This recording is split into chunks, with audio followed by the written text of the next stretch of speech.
is the tacit acceptance that you and I are different. Because if you and I were identical, then I would be at the law of one.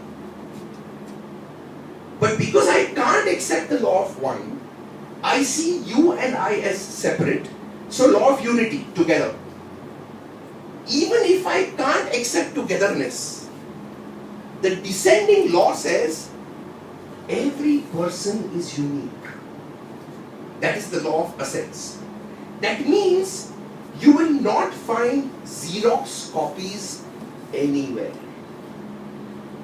If you look at the one thing that is different between what man creates and what nature creates, is that man-made things can be duplicated down to the T. So if you have a car that is produced in the Toyota factory, you can have another car that is absolutely identically duplicate to the last millimeter gauge of the metal that is used in the car. But what nature creates is always completely unique. So two fruits from the same tree, two leaves from the same plant, two souls from the same womb, even twins, are still essentially completely unique. Now, what is this? Okay. This is good background music. Okay. Karma. In the law of ascents,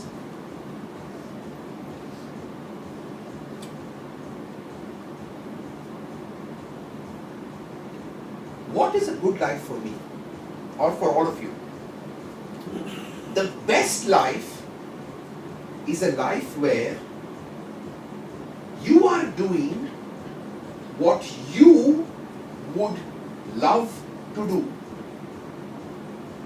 and everybody else loves you for it.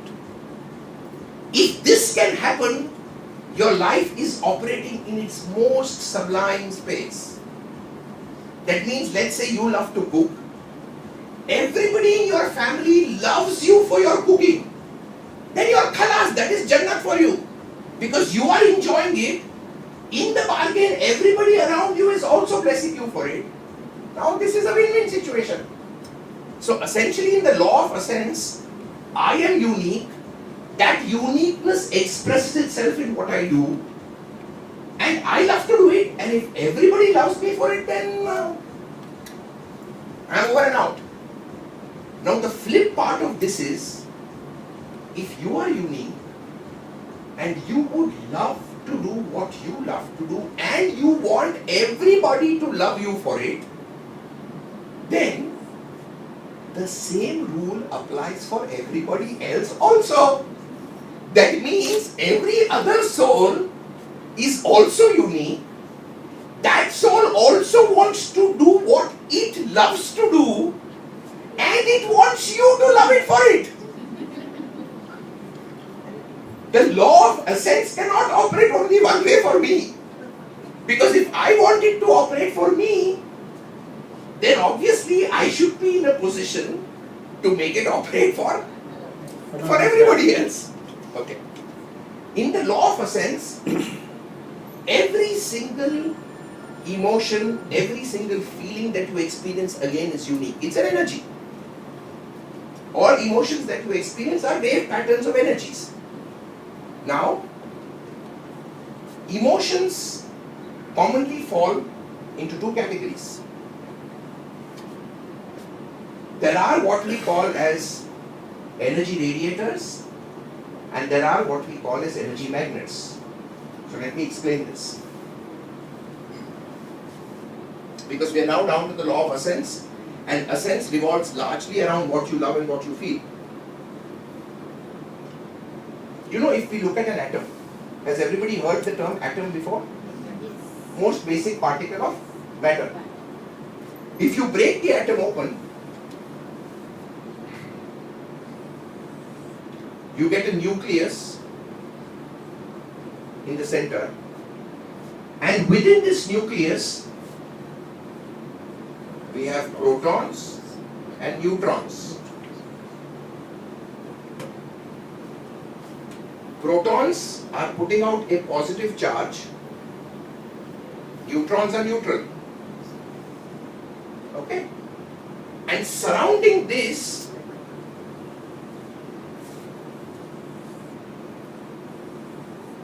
are electrons which are constantly moving.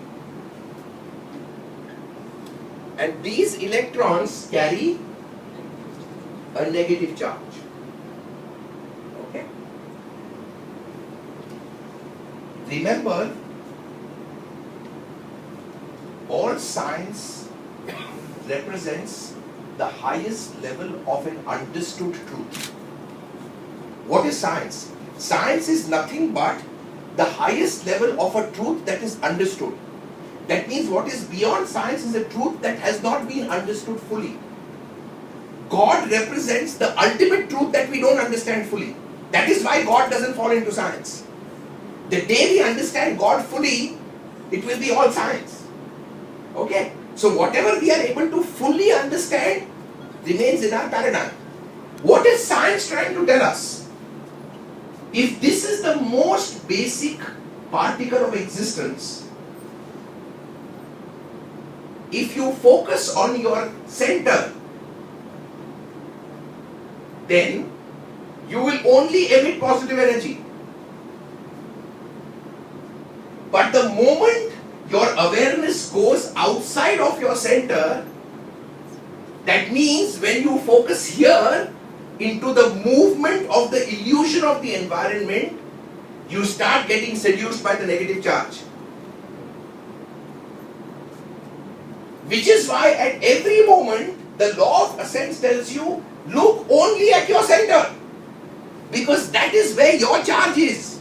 The moment you will start seeing what is happening outside, the outside is only a polarity consequence of the negative charge that is balancing the story.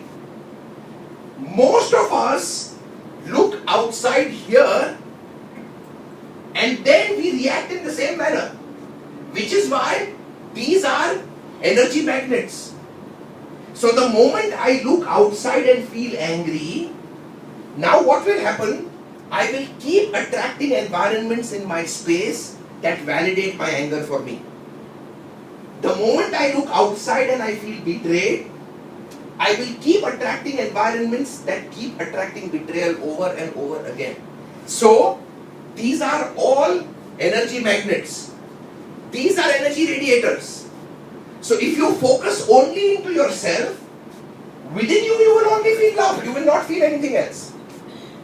So, if you are checking inside, what comes out is love, compassion, mercy, all the good things of life. The moment you look outside, you see the exact opposite. Now the issue is, where do you want to focus your awareness? If you focus your awareness outside, you will keep attracting situations that will validate that focus for you. Which is why they tell you, if it is Aham Brahmasmi and you are the Lord and Master of your universe, at every moment keep your focus inside. It's not out there, it's all in here. Okay? That's the law of ascents. Of course. In Thomas lines, we say negative attracts positive.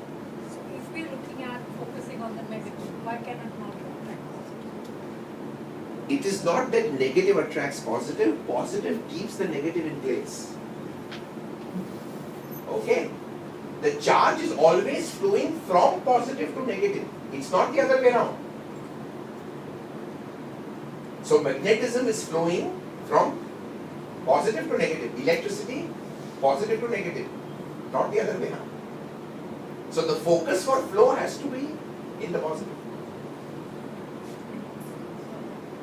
When you're focusing on the negative, then what will happen? So when you focus on the negative, okay, now your awareness has gone here. The moment your awareness goes here, you now start creating environments that make you feel the same thing. That's why these are energy magnets. Negative emotions are called energy magnets simply because they magnetize the same situation. Okay? And to break that, You will have to go into a radiator. That means from within your space.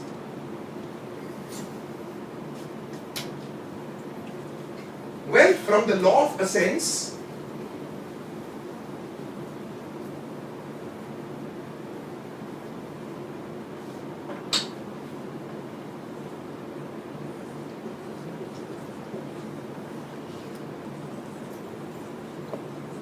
you come to the law of love,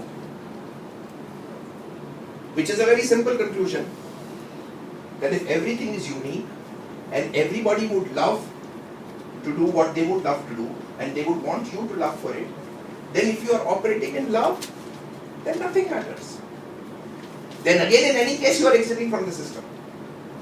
Because operating out of love will automatically make you understand this. It will automatically take you to unity, and finally, like Mirabai's case, will automatically take you to the law of one. So this is the simplest law to understand. But let's assume we are not able to take love this way.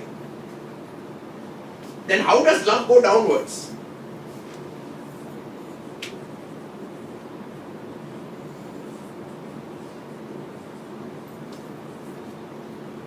Then you come to the law of tolerance. That means I love my wife, though she does things that I do not love at all. But because I love my wife, I am able to tolerate it. Okay?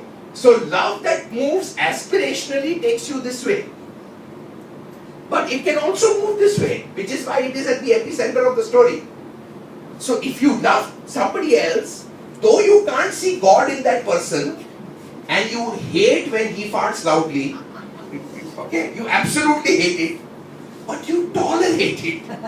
You tolerate it simply because you love that person. If somebody else had done the same thing in your bedroom or in your drawing room, okay. Now, if love of tolerance also fails, if law of tolerance also fails, next, the last Brahmastra that is in your pocket.